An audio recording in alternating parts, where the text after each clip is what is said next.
Hey guys, today I'm going to be making my propagation box.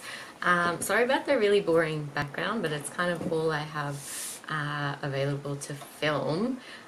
Pretty sure I'm going to get arrested for making a plant video without like a glorious plant background, but I have thought of a solution.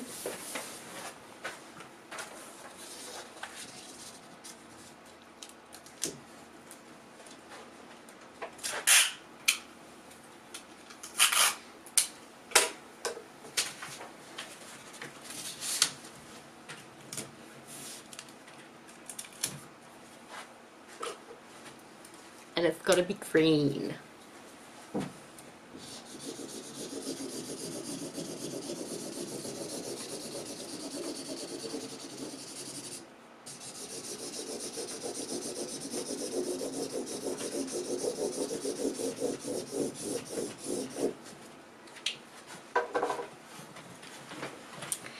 Perfect. Alright, so I have my planter here that I'm going to chop up, but first I need to get my propagation box set up. So I've rinsed this one out and it's ready to go. I have my sphagnum moss here. It's not a fully solid block like a lot of people I have seen have. And then my plan is to use some really dilated sea salt. A lot of people use water. I have seen some people saying that they use sea salt, and of course it's really vague. This is super dilute because I didn't want to burn them. It was filled up to 9 liters with half-strength sea salt, and then it was probably about that full, and then I've just put extra water in it, so it's super dilute. So I've just moved into the garage for this part because I'm pretty sure I'm going to make a mess. And I have no idea how much of this sphagnum moss I'm going to need. Oops. But I guess we'll just... Oh yeah, glad I moved into the garage now. Chuck some of it in. And then start wetting it down a bit. Ew. Rubbish? Nice.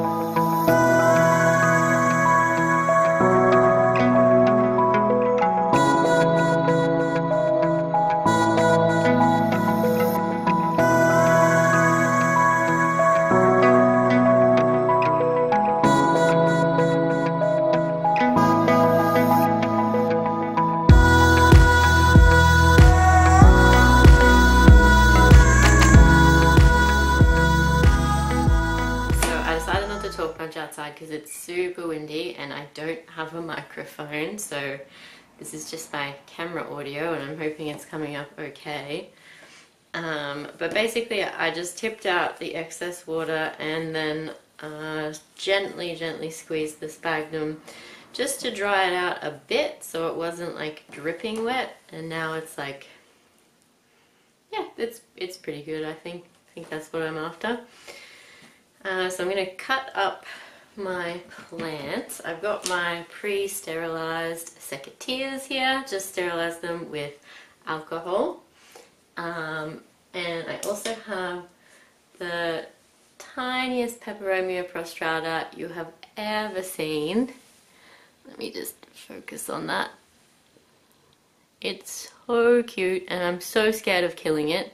So I'm going to try and propagate some of those longer stems in this box as well, so that if I kill one of them, I might have one left over, because I already killed one of these last year, which is unfortunate.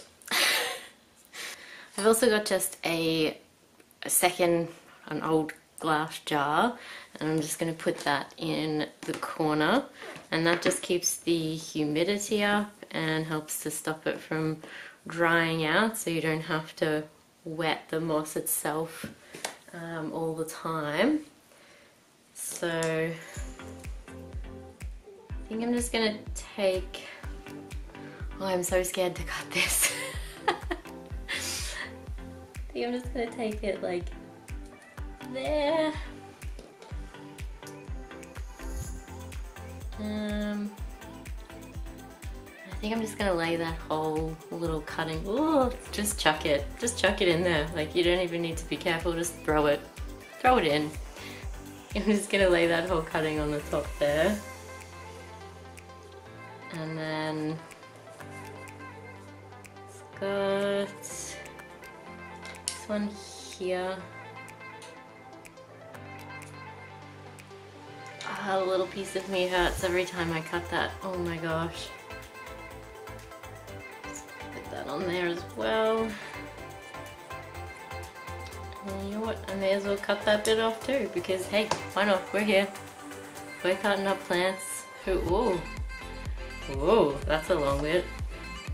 Just do it.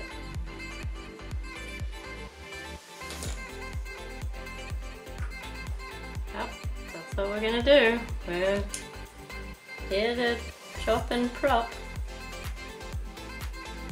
Okay, little buddies. Please grow roots.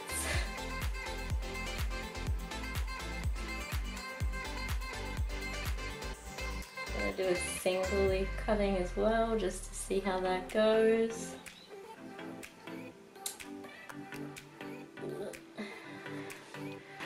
And as with any kind of cutting, you just want to make sure that you have a node so that it will actually grow roots from it and actually be able to grow more leaves. So I'm going to do that one there, because I think that's a pretty good cutting at the top there.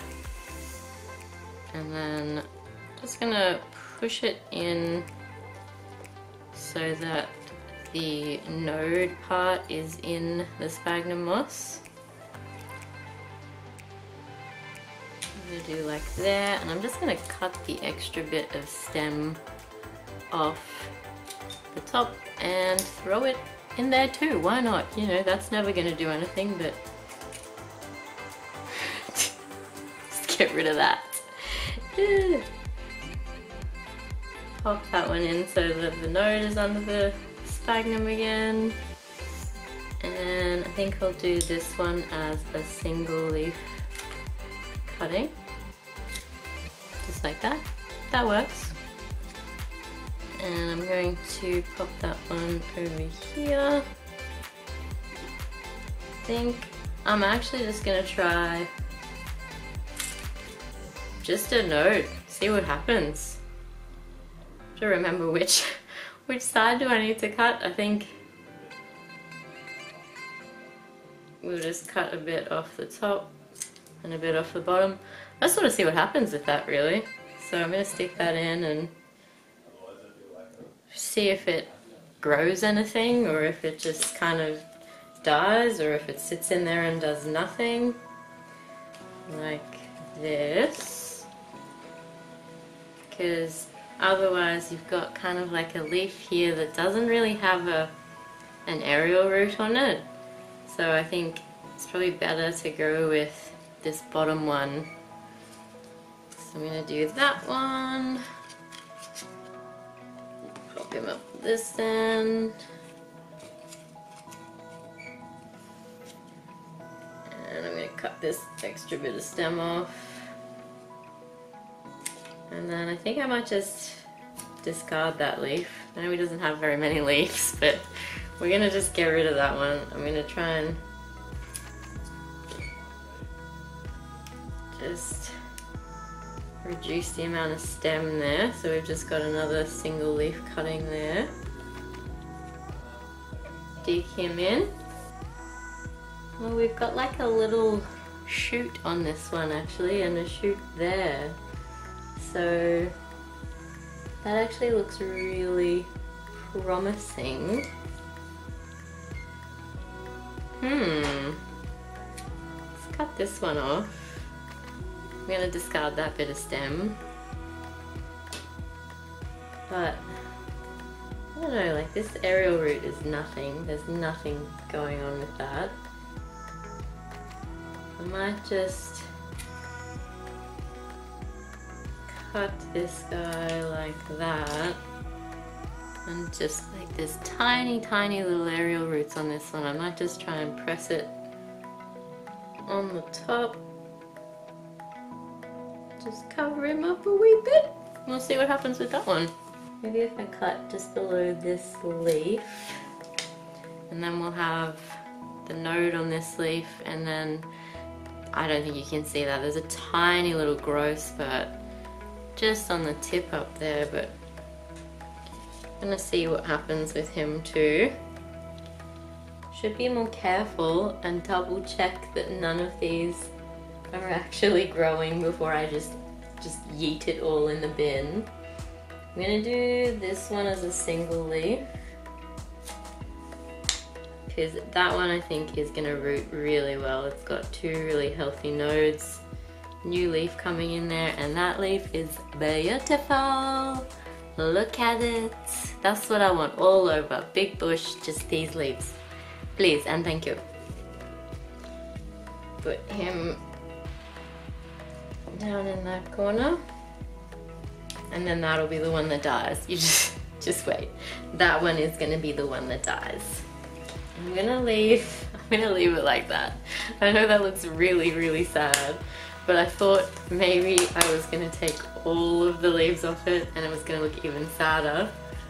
But, oh, I need to put more dirt in here. But I think that's how I'm gonna leave it, and I'm just gonna see what happens with this main plant as well as my propagations. We really don't need a trellis right now. He's not growing up anything. Here's just a bit of a close-up. You can see my little peperomia prostratas there. Please grow roots, guys. I'm begging you, please. And then I've got my sticks in there that just have nodes. This long one has some shoots on it. And then all of the other guys. And then I've just got this one that I'm going to put in water for a comparison. You can see it has a pretty nice aerial root on it, so it should do good in water. I've just popped it in a spot where it's going to get a couple hours of sunlight. So somewhere with sunlight is important just so that they don't develop fungus or rot or whatever. Probably still going to happen, but you know, we'll see. Yeah, I've got my single leaf cutting with the, well, I guess it actually kind of has two nodes on it, but that one's all dried and shriveled, so I don't really expect that to do anything.